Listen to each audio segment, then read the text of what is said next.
欢迎收看由雷科技推出的 Breaking News， 让我们一起来看一下今天刷爆科技圈的是什么。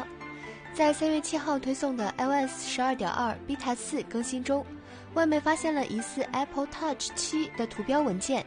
在当前的命名规格下 ，HLS Apple 指代的是现在仍在销售的 Apple Touch 6，那么我们也有理由相信 HLS Apple 2图标便是指新一代产品 Apple Touch 7。在苹果的一贯设计风格中，都会为设计绘制极简又能高度归纳特点的图标。这个 HLS Apple 2图标也清晰地画出了 Apple Touch 7可能的模样，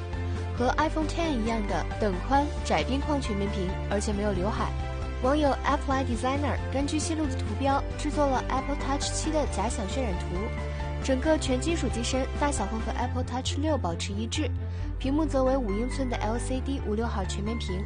配上苹果强迫症风格的等宽边框，看上去既和谐又震撼。在这位网友的构想中， iPod Touch 7会使用 iPhone X 同款的苹果 A11 处理器。小雷根据此前的产品分析来看，这符合苹果一贯的 Apple Touch 处理器比同年 iPhone 晚一代规则。如果 Apple Touch 7在2019款 iPhone 之后再上市的话，就应该已经是上市的 iPhone XS 同款的 A12 处理器。最后，欢迎关注雷科技微信公众号和微博，公众号内更有红包福利，关注回复关键字“无刘海全面屏”即可获得，手快有手慢无哦。